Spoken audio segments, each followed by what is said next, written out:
I'll burn the pancakes and probably the house too, but baby, it's stuck to me like glue.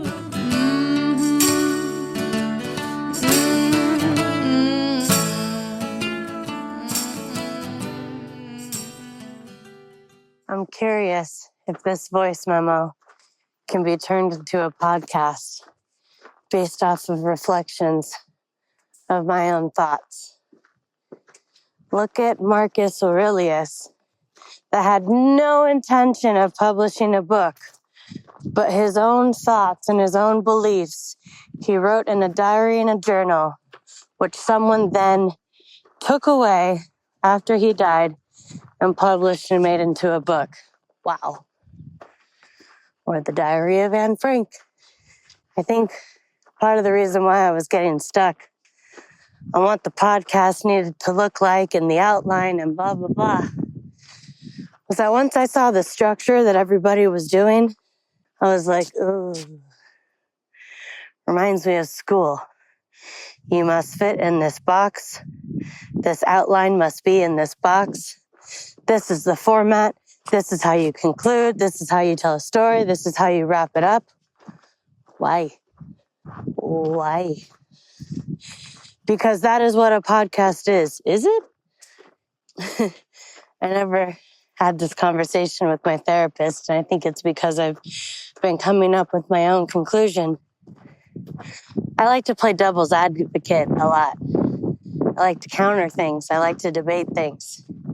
Not because I'm disagreeing with you, not because I'm trying to pick a fight with you, but it's my version of having a conversation and thinking open-mindedly.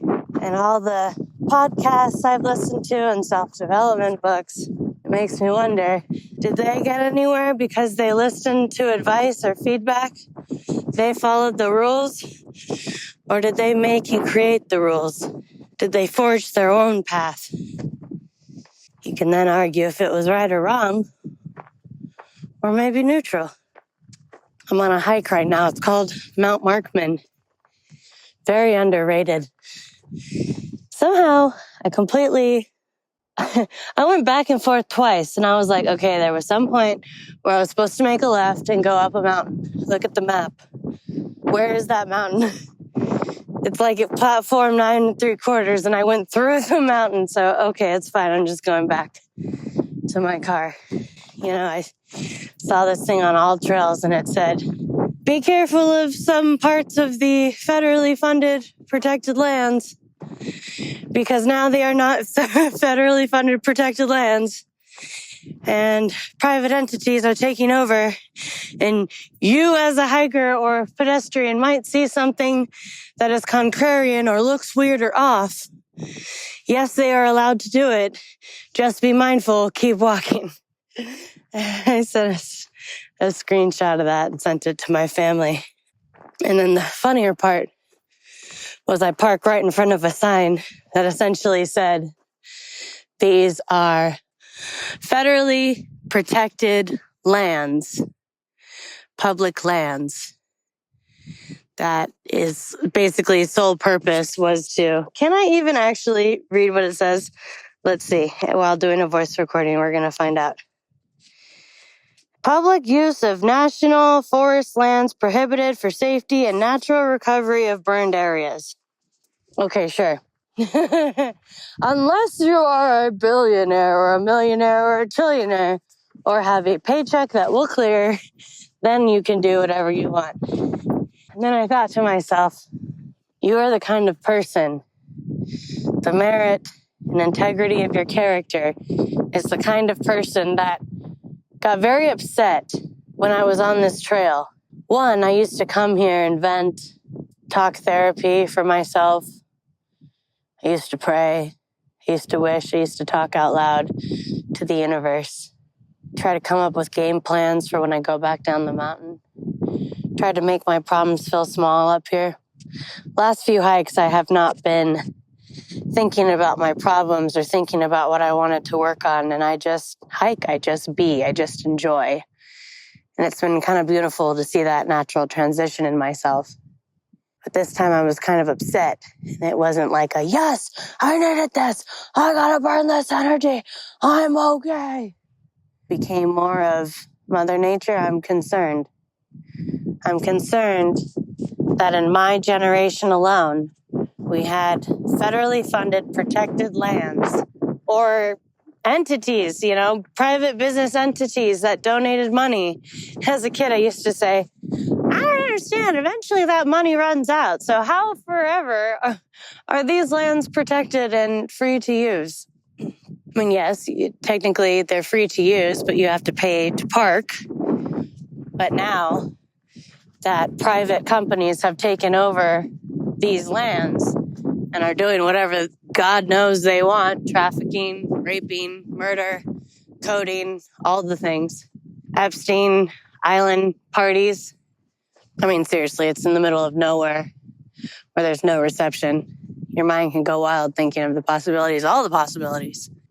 I thought to myself, doesn't this money run out?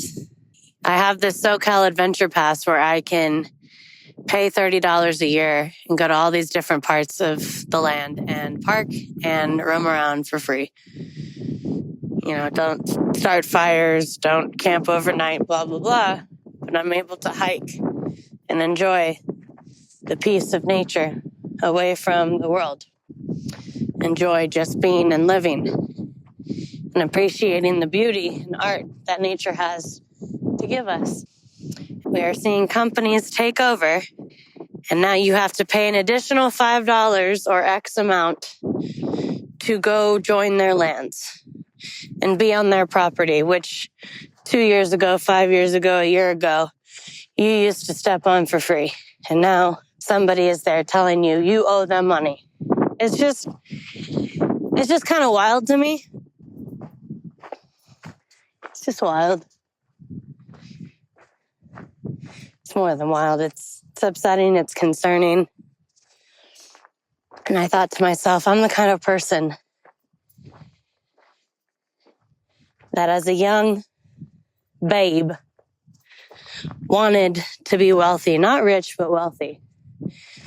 Not for private yachts and $1,000 4-course meals, but thoughts like, hey, what if I had enough money to where it was still at a good price before shit hit the fan for everybody, to do what these business people are doing and buy a portion of the land and it is yours to do with whatever you want, run it like a business, and it is my business, and I say as my business, for the price of a SoCal Adventure Pass or a SoCal Evelyn Pass, you can go hike this trail. You can take pictures, you can spend time with your family, and maybe, yes, in this designated area, you can safely have camping for your friends and family. All the same rules and limits would apply, but because it's mine, I could do with what I want, and I say, let the people use the lands. And then I had this thought after. I was like, that's a beautiful thought, but it only works in your lifetime. So what, for the next 40, 50, 60 years, that's true?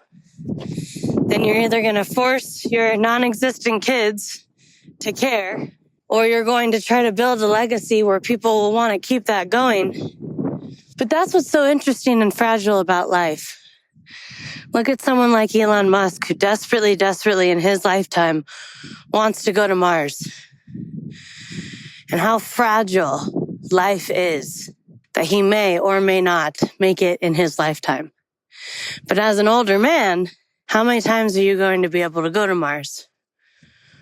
Or if you do go to Mars, how many seconds, milliseconds are you going to touch the ground and appreciate the ground that you're walking on because you accomplished something? It just reminded me of how fragile life is, that nobody is more special than the other in the grand scheme of nature and, the rules of life, life's rules for us.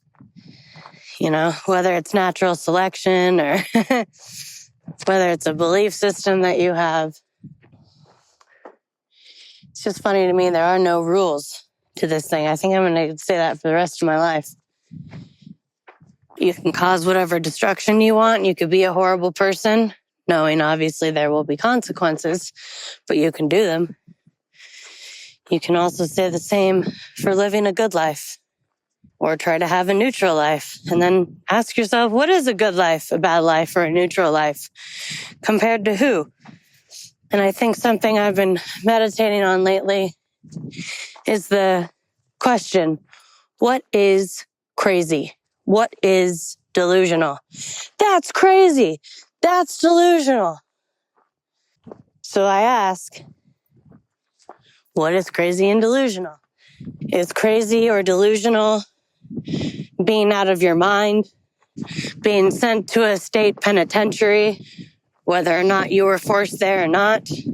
Is crazy or delusional having a thought in your mind or an opinion that is different from someone else's? That someone came up with a word or a phrase and lived their life based off of that, and it counters your thoughts and beliefs. Is that crazy? I had an interesting conversation with my friend yesterday. I don't know how deeply I'll get into this, but basically, I asked him, I said, hey, here's what my friend, who is no longer my friend, said about me. Oh my God, it's a blue jay. Hi, blue jay. I said, based off of the words that she used, do you think that this is something you see in me? Is there something I can learn from this? A way that I could adjust my thinking to prevent this from happening again, or have a different type of relationship, whatever. And he was astronomically blown away that I was asking him this question. And then he was like, why? And I said, well, I'd like to know how I'm being a good friend to you. I'd like to know where I could learn or how I can grow. How am I being a friend to you? Am I being a good friend to you? And he said, Evelyn, you're so intense. And I said, what do you mean? He's like, this is what I'm talking about. You probably spooked her, and that's why she ghosted you. I was like, that's funny. Spooked and ghost. I spooked her. She ghosted you. And then he kind of changed the words he said, and it became not about what she said at all. And it became about what he thought about me, which was two different things. And he said, you are very intense. I said, can you give me an example about how I'm very intense? He said, this conversation is very intense. And I kind of took a step back. I was like, wait a minute. This conversation is very intense to you. He said, yes. Nobody asks how they're being a good friend. Everybody keeps things to themselves and internalizes things. And everybody lies. Everybody will say something to your face and it's a lie. Nobody talks about how they feel. They internalize things and nobody says anything. You're very intense. This is very intense. And he was getting almost like mad, upset, frustrated. And I was like, hey, I'm not trying to like bug you. Like, we don't have to talk. I'm literally just trying to have a conversation with you. I'm just asking you a question. I'm very confused, like why you are getting so upset. He's like, this is just so overwhelming and so intense. And I was like, I really don't understand. And he's like, this is intense. You don't ask people how they can be a better friend. And I'm thinking to myself, oh my God, that is like the exact opposite of everything I've learned in therapy and self-development books and better education, mindfulness, meditation. Like, what do you mean you have never asked? I mean, it was just, I don't know. It was wild to me, right? And I personally thought what he was saying was crazy, and he thought what I was saying was crazy to each other's points. Who's right? Who's wrong? Are we both right? Are we both wrong? It really doesn't matter, and that's the beautiful part of life. Why did I bring this up? Because there was a part in the conversation where he's like, why don't you believe in a belief system or God anymore? And I said, well, this is a little difficult for me to say But I stopped having a belief system because something happened in my life, a turning point where, sorry, I passed by a biker and tried not to look crazy. See, here I am doing it. I'm holding like sticks in my hand and I'm talking to my phone. I said, because I believed in something very strongly in my heart. I wanted to believe in it. I did believe in it. I convinced myself to believe it. I truly believed it in my heart and my soul. And it was everything that I wished and prayed and manifested and hoped and dreamed and spit, rinse and repeat, all the things. Tried all of the different things for several years. And to a certain point, when it wasn't happening anymore, I saw myself, when I started to become more spiritual, I was thinking so deeply of a belief system that wasn't really organic to how I felt, but just wanted to believe it so badly that it was kind of making me feel a little kooky. I thought that when I was like in this Encino area and there was not one cloud in the sky. It was bright blue skies all around me, not one cloud. And yet I was in the middle of a rainstorm. And I looked all around me and cars were looking around too. And they're like, I don't understand. Where is this rain coming from? And I thought that was God. I thought that was the universe. I thought that was a spiritual meaning for what was going on in my life at the time. Those types of things, those little, what you would call synchronicities or alignment or enlightenment or, I think in those types of belief systems, yes, that could have been considered something. But for me personally, those types of instances made me feel like, oh, this is the type of shit that leads to psychotic episodes. I'm going to stop right now. And it was stressful to me to believe in something that just was not a reflection of the reality of the life that I was seeing. And so I told my friend, I don't believe in God or the universe anymore because who I thought God or the universe was, this loving, non-jealous, non-vindictive, non-jackal type of character. I thought he or they loved me, cared about me, guided me through life. And if they decided to close the door, they would open a window. And that just wasn't my life experience. I think I believe more in cause and effect. You lost your car.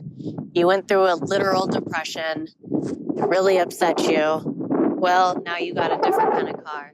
That enabled you to do Uber and Lyft. You were able to have a different kind of schedule and you were able to work towards building a property because this time you could get paid for 20 hours of work whenever you wanted to in a day rather than you are only getting paid 40 hours a week for this salaried job working for someone you hate.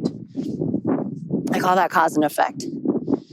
Not that God was closing a door and opening a window. And so anyways, I told him, I said, I wanted to believe in it so badly, but it wasn't happening no matter what I did to make it work or make it better, even if I was dropping the issue, but I was still longing for it or wishing for it. It didn't work. And so I made a pact with the universe or God before I stopped believing. And I said, hey, if I can reconcile with this person or have a conversation with this person again, see them face to face and mend things, if we can make this situation better than it was before, then there must be a God. Because I have noticed it is easier to buy property than to necessarily get what you want. It might actually, do I dare say, it might easier to become an Elon Musk, a Warren Buffett, a Bill Gates, a Steve Jobs, than it is to have somebody unblock you or care or look at you in a way that was different than how they last saw you. That was a personal struggle of mine. Something that now that I'm a new person, a more developed person, an older, a wiser person, My reputation means a lot to me. And I know you can't help the way other people view you, but it's unfortunate for me, and it's more the principle for me.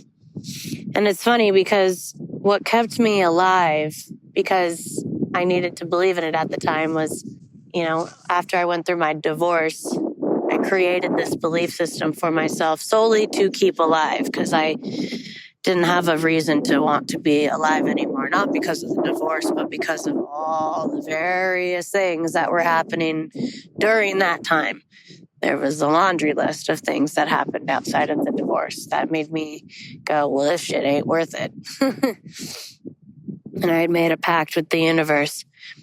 God, if I can quit nicotine, which seems impossible to do, if I can quit cannabis, which seems impossible to do, as I am, I wouldn't even say addicted, as it is a part of my life culturally and spiritually and lifestyle. That was my world. If I can quit nicotine and cannabis, which would be bettering myself and who I am and taking better care of my health, can you help me? Will you help me find a stable, SoCal livable wage job that makes sense for my life to be able to live, a quality of life that I deem successful for myself? That doesn't mean trillions of dollars or even billions or millions of dollars. It just means quality of what I consider to be success and quality personally to me. Can you help me find the love of my life? If the love of my life is not somebody that I had already met or experienced or walked by, and everything I thought I knew was completely wrong, can you put somebody and show me who is actually supposed to be there and be right for me?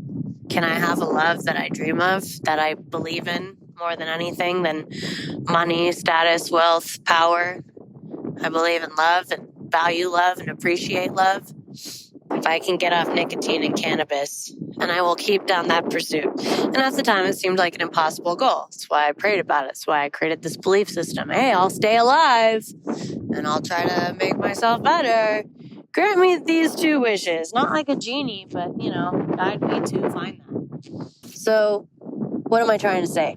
I essentially told him this in a conversation.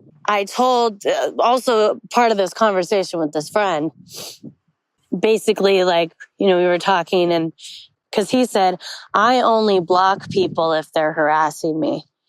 I said, that's interesting, and probably not the only reason why people block, because he was telling me that's the reason why I had been blocked. And I said, that is one theory. That is one theory. But according to you, every single person lies and doesn't tell the truth, and you can't believe anything that comes out of people's mouths. So if that theory was correct, what this person told me was not accurate. Hello.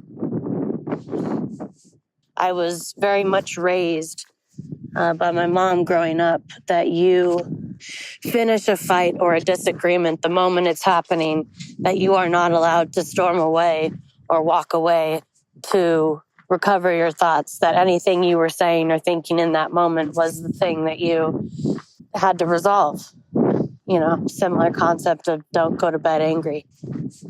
And because that was how I was raised, and I have tendencies of doing that, I had told my friend, I said, so if somebody hurt my feelings and I knew I wasn't supposed to talk to them for myself or for them, whether or not I was asked not to talk to them or I chose to not talk to them out of respect for myself, if somebody hurt my feelings, I would temporarily block them so that I would not say or do something that I would regret. You know what he said to me was, that's delusional. That is such a red flag. If you feel like you have to do that, you are a red flag. And I said, I'm crazy and delusional for putting up restrictions for myself, knowing that I have tendencies and awareness for certain things that I do, and I want to not do them and create patterns and habits to better myself and the friendship of the other person. I think he got really frustrated, and we were kind of texting all throughout the day. And to be honest, I don't know if he doesn't like to text, but he said he doesn't like to read. He doesn't like audio messages, and texting was the only way that I can communicate with him unless it was in person. And I swear I can't confirm this. I'd have to ask him. I think we ended up bonding more that day because I swear I opened up his mind. I gave him things to think about. And, he gave me things to think about, which was, what is crazy? What is delusional? He thought I was crazy and delusional for my thoughts. I thought he was ludicrous and unconceivable, some of the belief systems that he had.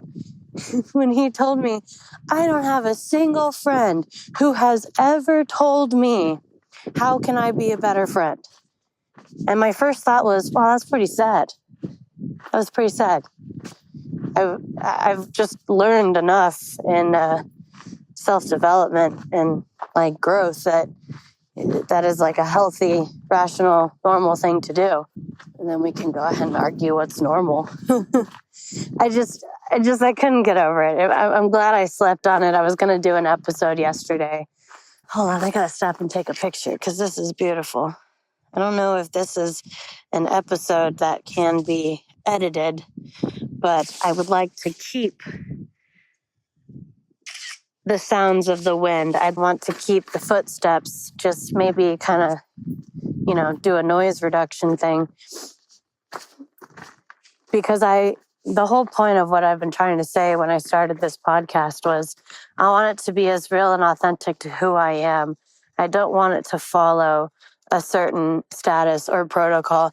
And arguably, that's not because I'm trying to be defiant. It's because or fit into a mold or be a punk. I am trying to do things in life that make sense to me. Otherwise, I wouldn't be able to do it. I struggled in school for many, many, many, many reasons. One, I was told growing up that I had a learning disability, but they didn't really ever classify what that was. I only recently heard because my friend said to me yesterday, are you neurodivergent? And then I listened to a whole podcast yesterday about it, and I was like, oh, this is fascinating. And I'm not going to label myself. I'm not going to self-diagnose. I am literally not a doctor, and I could talk to you about a funny story at the end about why you should not self-diagnose yourself or just listen to anything people tell you or believe what you see or hear. But I do think differently. My brain does operate differently than other people. And one of the reasons why I struggled in school was because I kept looking at school and going, wow, such limited thinking, such conformed belief systems. This is what we are taught. This is what we are told is the truth. Why? I questioned absolutely everything in school, and it just made me not literally lose it, but I was just baffled that we were a part of this society that was so incredibly structured that we think we are free, but how free are we really? It doesn't matter if you are qualified for a job. It doesn't matter if you are a right fit if you do not have the proper education, this type of master's, this types of degree, a doctorate, 10 plus years experience right out of college, you don't get to have these jobs. Okay. And I'm thinking to myself, wow, that employer is really shooting themselves in the foot. But to each their own, whatever works for them. Honestly, who am I to run their corporation? Wouldn't hurt, but so I really struggled in school a lot. That was one reason. Another reason, I noticed something about me recently, which is I'll listen to podcasts on the road, mainly to distract myself from all the honking that I hear and the aggressive drivers, to distract myself from the ugly things that I see on the road that are really upsetting to me and they get to me and that I'm sensitive towards. And I use it to distract me, but then I use it to educate myself and learn. And I noticed when I get close to my destination and I need to know where to park, or I'm like, oh, I'm in a new spot, or oh, I don't know where to go, I will turn off the podcast I will press pause or stop before I get to my destination, and I will continue to listen to it later. Because I don't believe I'm a good multitasker. I believe if I am focusing on the words and processing and taking in the information and educating myself, how am I going to do that if I'm being distracted, trying to figure out all these things, talking to security guys, doing what I got to do? I mean, in this modern day world, how many people are getting into car accidents solely because they are on their phone? I think the statistic is much higher. I mean, even before phones became such a huge problem, I had to do traffic school a couple of years ago. And one of the things they were saying is most accidents are caused by distracted driving. Well, you're driving an operated vehicle, which weighs more than an elephant at high speeds, and is going to affect the people around you, could kill or hurt other people. Whether or not you have insurance or not does not mean that that person gets their limb back. It doesn't mean that they aren't now out of work. It doesn't mean that they aren't inconvenienced or lost wages or their car over it. Whether or not you care is a different story. So, I don't know, just things to think about, I suppose. Things that are interesting thoughts. I'm truly loving this hike that I'm on right now, and I haven't felt this way on a hike before, but I'm just kind of appreciating every step, going, you know, in my generation, I got to experience walking on trails. Will the next generation believe me when I tell them, hey, yeah, you could just like go into the mountains and go hiking and enjoy life? What? Now they're all corporate businesses and paid enterprises. Ooh, how does this sound in the recording? I am now walking over some rocks in a cave, going through a tunnel. And guess what, you guys? There is a light at the end of the tunnel. Literally, there is literally a light at the end of the tunnel. I hope that gives you some peace, comfort, love, joy in your heart, to know that things can and will get better. Maybe not in the way that you expect. I don't think anything is the way we expect. But if we can appreciate it, that would be lovely. I think it's funny how unconsciously, unless you are actively training your brain every day, we are telling our friends and family and creating a society that says, you must do this, you should do this. Like my friend said yesterday, there are no rules, you can do whatever you want, but you should do this. What? Did you just hear the contradiction? If you catch me saying this, I hope you can stop me or point it out so I can consciously be aware of it. Again, this podcast is to show reflections and to make you think for yourself and have you internalize things in your own life. I do not want to tell you how to think or feel. If something resonates with you or you like it or it makes sense to you and you want to hop on board with that philosophy, do it. I encourage it. But by no means is my life going to be the same as your life or anybody else's life. So take what I say with a grain of salt and leave the rest. It's nice up here.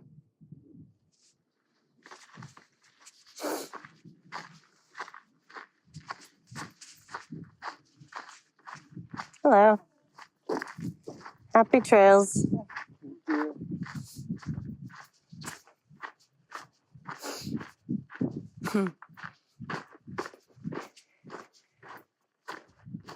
So yeah, I want to stop myself. Something I want to work on is stopping myself from thinking, you should do this, you can't do this, this is not advised, I wouldn't do this, don't live your life like this.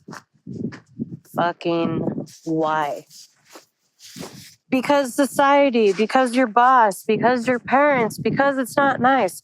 How do you know what is nice? How do you know what is wrong? It's because of what society says. It's because of this rule in this chapter. It's because of science. I was talking to my mom today. She firmly believes that evolution and science has been debunked.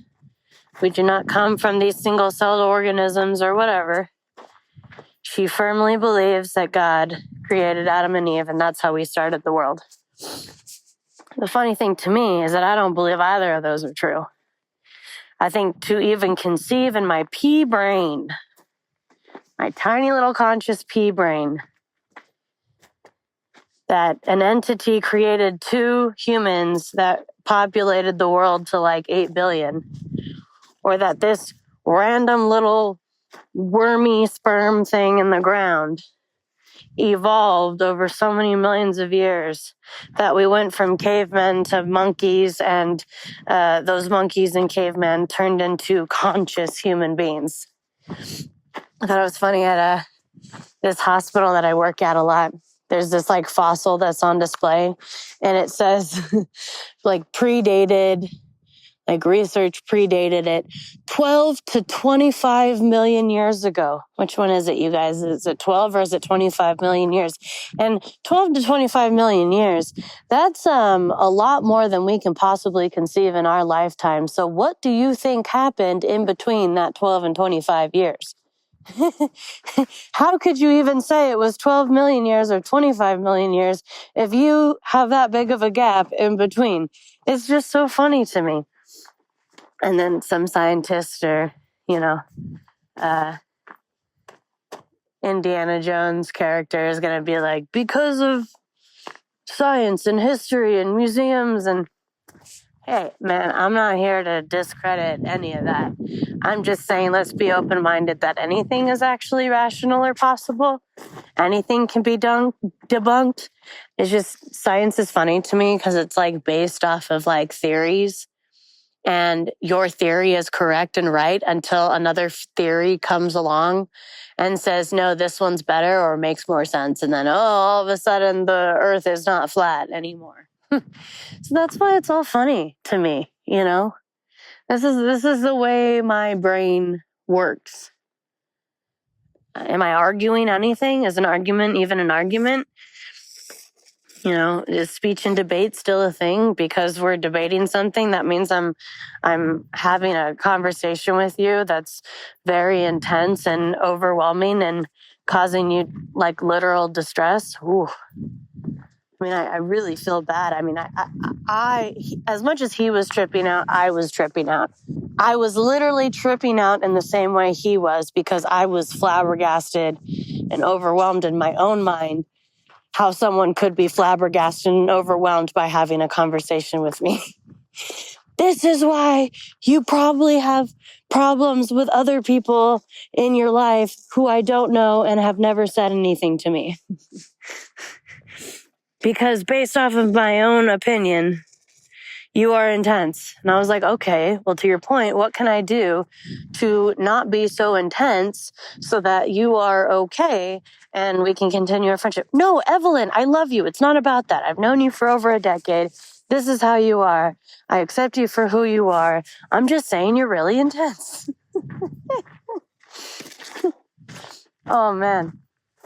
I love that guy. He makes me so happy. I'm concluding my hike soon, and then I'm going to give this to my editor, and hopefully she's not like, oh my God, Evelyn, I can't do anything with this, and this is not part of the agreement we signed up for. Okay, so I went to my mentor the other day, right? And I said, mentor, I am so worried. How am I going to have a podcast and start my own business when no one is paying me? This is coming out of my own pocket. It's not even a thing yet. I'm still trying to be fueled and do it because I love it, not because of, how much money I'm making. But I have to set aside this giant budget for an editor and come up with all of these things that are really expensive consistently for the rest of my life if I want it to keep going and be successful. And then this very successful guy with millions of dollars in his pocket who has created a very good life for himself as an entrepreneur. I said to him, how much is it realistically going to cost for me to find an editor? And then he goes and types on his computer. I asked him, he asked Google, how much is an editor? Well, it looks like you're going to be paying about $200 to $250 per episode. I said, that is ludicrous. That is irrational. That is insane. I consider that insane. Why would I do that? How could anybody be doing that? Then people told me to join sites like Fiverr. And I was like, man, I don't want to do that. Like, what is it? I don't know. It's unknown. Or are these like people going to scam you? Are they going to steal your voice? Are they going to... Evelyn, don't be so paranoid. I'm like, okay. So I reached out to this person. Man, I hope she works out because she's freaking awesome. I'm all like, dude, she lives in Pakistan. And she's a she. And she's a sound editor. How cool. And then I Googled, how much do people make in Pakistan? And I'm like, man, this money could help her live daily or weekly by helping me out, something that will not take all day to do. And it makes me thrilled, over the top excited that I could help somebody else in another country whose, economic whatever is different from ours, where I don't have to drain my entire bank account to pay for an editor or, not eat, and I can help someone else. Why do I have to go pay an American? And I think that was my hurdle. I was picturing these Caucasian tech boys, or you don't have to be Caucasian. I was picturing these tech boys, men, people, folk, or people, talent. I pictured them as talent, as actors and actresses, saying, I would not do this for under this amount. Okay, well, then you don't have the job. That's fine. I will find somebody else. But if I can help somebody else out who wants the job, who appreciates the job, and I can feel comfortable and not feel like I have to stop doing what I'm doing, and it's mutually beneficial, oh my God, you have no idea how happy that makes me. Oh my God, it makes me so happy. So yeah, and another podcast linked below, I talk about the issues I was having with an editor. I tried to be open-minded and try a site that was foreign and not exciting for me, and I may have found somebody that works. I can't figure out yet. We'll see what she says, but I think she's badass already, and I'm really grateful to her.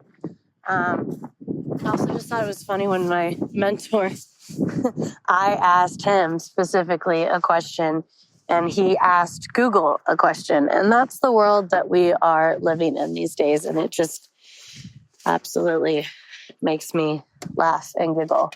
Also cry hysterically because it's really scary and sad to me that I asked somebody a question and he is my mentor. And then he's like, well, you're listening and believing everything I'm saying. And I'm asking Google a question, and I am giving you and telling you advice that this is how much you will realistically be paying for an editor. So why don't I like school? Why am I doing this podcast not in the particular format? Why am I asking what the definition of crazy or insane or delusional is? Why is this person's car on and nobody's in it? That's really creeping me out.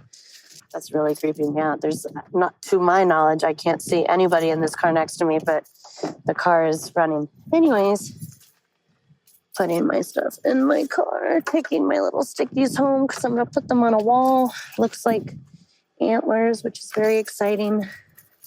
I've become a forager over the years. Don't really understand why or subconsciously what I'm doing.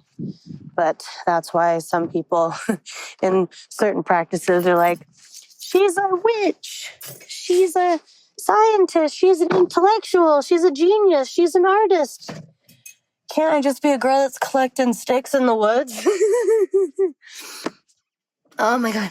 This lady got in my car one time and she was like, "Oh, do you have that sage there because you're like protecting yourself from all these entities?" And I was like, "Girl, I could tell you're really in tuned and enlightened." Okay. She absolutely positively reeked of cat urine. And I feel for this. I'm a cat owner, so I can say this. And I want people to tell me the truth, not what they think they want me to hear. But when people come over, I'm like, does it look like there's a cat there? Do you see cat hair? Do you smell cat? I know there's one part of my house where, yes, you can smell my cat because he's spayed and marked his territory and I can't get out. It's really frustrating. But I was curious that this is when I was spiritual and she was all dressed in black, looked like a stereotypical witch, like had her own practice. She lived in this like giant, beautiful fucking property in Los Angeles and was capitalizing on being a medium psychic person and like a hairstylist combined and charged, I think she said $350 a session. I'm like, man, that's like more than I make in a day and you're making that in an hour. Anyways, she reeked of cat urine. And this is kind of where I was going off on the whole delusional route. I said like, hey, does cat urine like mean something? And I meant this literally and sincerely. I said, sometimes there's no cat around and I smell urine. I smell cat urine. What does that mean? Does that mean something? Because, everything in the spiritual world like means something, has to mean something. And she said, that there was a possibility that if you are smelling cat urine, that they are warding you off from evil spirits and trying to protect you from a person or an entity or a thing that is around you that is not of pure intentions. And I was like dying in my head. Oh my God, there's a black crow behind me as I'm saying this. Just joining in the fun on the whole conversation. But I just thought that was hysterical because I was being honest. She did smell like cat pee, but I also have been around situations where I used to smell cat pee when there weren't like cats or people around. But side note from that, it did make me feel really sad when I would drive people around for Uber and Lyft and they reeked of either their own urine or their pet's urine. And I'm like, man, you're going into work and you're cooking for a university and you just like, you don't know that you are swimming in your own filth or your cat's filth and you don't smell it. And that kind of like, I'm being facetious when I say this word, but it's like traumatizing to me. Figuratively traumatizing to me, the idea that you don't know that you could be smelling that way. Oh God, I would be so humiliated and embarrassed. Anyways. So yeah, those are just some thoughts that I had. I will admit that, I'm not everyone's cup of tea. And what one person says, another person praises. What one person says negatively, another person can praise. Or, you're not going to be liked by all people. But it doesn't hurt taking the risk of being yourself and being authentic. And how much more of a beautiful feeling could that be if you stayed true to yourself, and what kind of relationships you can have from that. I admittedly became friends with this girl because several months ago, maybe a year ago, I had several sessions with my therapist. I would say to her, sorry, I'm distracted. See, I cannot multitask. Any sort of noises really distract me. It's kind of crazy, my sensory overload. I said, how am I going to make friends? How am I going to find a partner? I don't want to be on dating apps. I don't feel like forcing myself as a chore to go hang around these people that I don't really like or don't want to socialize with, that's the only way to make friends. And then in the spiritual world, a lot of people were like, who you have in your life or who you meet are the people that are supposed to be there. Ugh, that's a scary thought. So this girl came into my life, we met, and I was so grateful because I told her I had been praying for a girl to come into my life for a long time because society had told me long enough, you have too many guy friends. Why do you only have guy friends? Why can't you have girlfriends? Where are all your girlfriends? And I felt insecure about having certain types of people in my life. I felt very judged for it.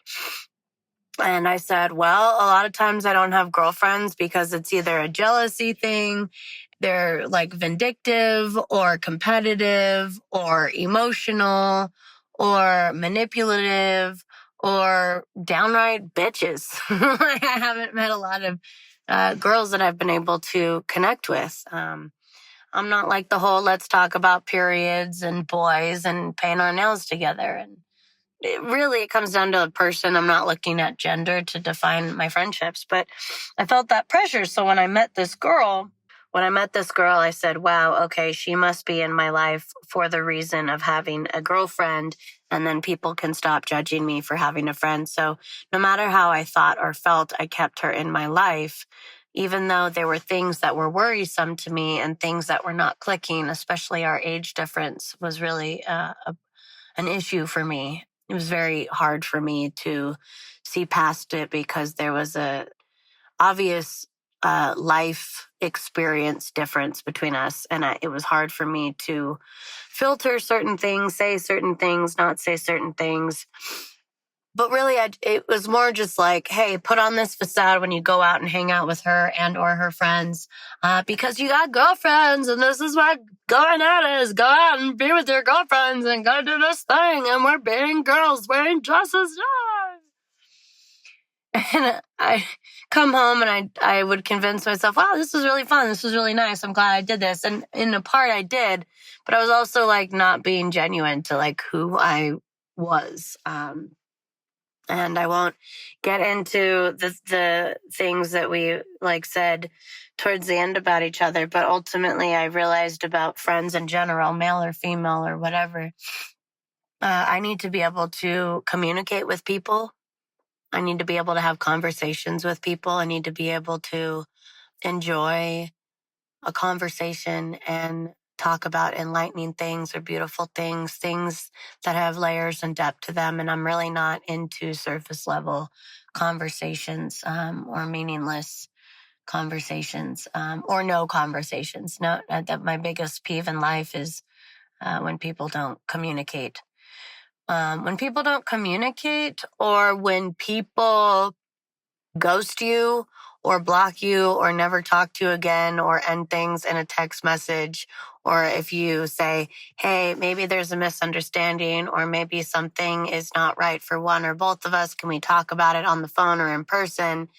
And you can't because they don't want to, because it needs to be a text message or avoided altogether. And I'm seeing that a lot. It's a trend. It's popular. But is it a trend and is it popular, or is it just what people are seeing on social media? And so many people are doing it because that's what they think, or that's what they are fed, or that's what they are told to do. Therefore, they do it. If that's not the demise of our individualistic brains and creative thought and ability to think for yourself and create the life you want for yourself and freedom, I don't know what is. Again, I'm not trying to reach for a certain amount of numbers. I know eventually that leads to money. It's not really my point in doing this. Yes, I do want to create a podcast for business. And then I got all the people lecturing me. Well, if you want to make this into a business and make money, you're doing it the wrong way because you're not allowed to want it for the money. You have to do it because you want to do it and love to do it, and the money will follow. Oh my God, why are you telling me how to think and feel? They don't even know they're doing it. But also, that's what they're trained to think and feel, and that's what they're fed. I think the point of this episode is to challenge everything. Challenge what you think, challenge what you know, spend more time with yourself. I personally have a huge vendetta for multiple reasons. We can get into it on another day about social media. I despise it. I hate it. I think it's the root of all evil. But one of the reasons why I don't like it is because it's so easy to be fed information and water down and generalize entire groups of people and say, your ex is this, your friend is this, this is how you need to live your life, this is what success looks like. And you completely water down the details. You mass generalize, you spread it out there, and people think genuinely, apparently, that this is how life is and this is how it operates. And I think it just leads to mass confusion, pain, sorrow, and chaos. Anyways, that's another conversation for another day. But I don't want to open up something and say, this is how you need to live your life. I think in certain aspects of your life, if you're trying to get over a hump, or you're trying to believe in something, or you're trying to motivate yourself, and you're trying to, accomplish something, there's a time and a place for everything. But when you are starting to get to the other side of the mountain or go back down the cliff, it's great when you can kind of reflect back in your life and acknowledge that there are multiple different types of ways of life, living, cultures, experiences. Are we going to say they do it right in this country and wrong in this country? Or are we just going to be and live and be the best person we can be or want to be? That's the beauty. I wanted to narrow down life today on my hike and meditated on only 2 words. The only rule of life for me is to just live. Just be. Those 2 words. Just live or just be. Strip out all the rules and regulations and fines and, what people have told you, and it's whatever the fuck you want to do. And I think I just want to end and conclude in that. And you're not crazy. You're not delusional. Maybe you are crazy. Maybe you are delusional. But what is crazy? To who? To who are you crazy? What is irrational? What is delusional? Let's talk about it.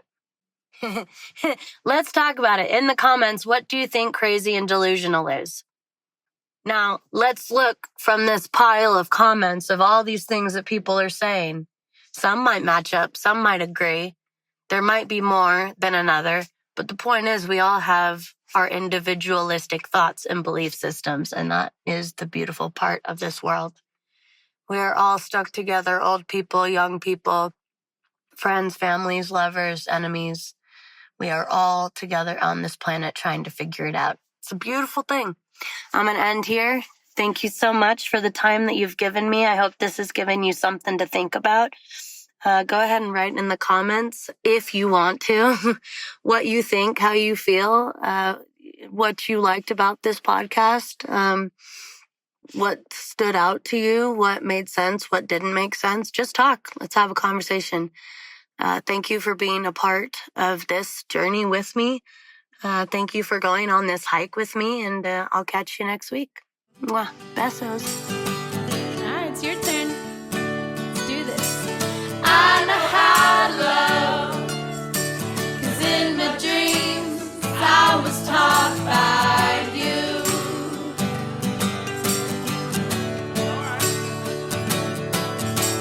I know how to love, 'cause in my dreams I was taught by you.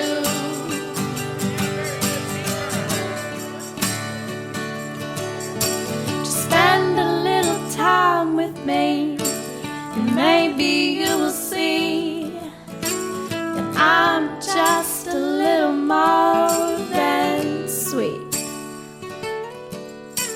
Just spend a little time with me, and maybe you will see that I'm just a little different and naive.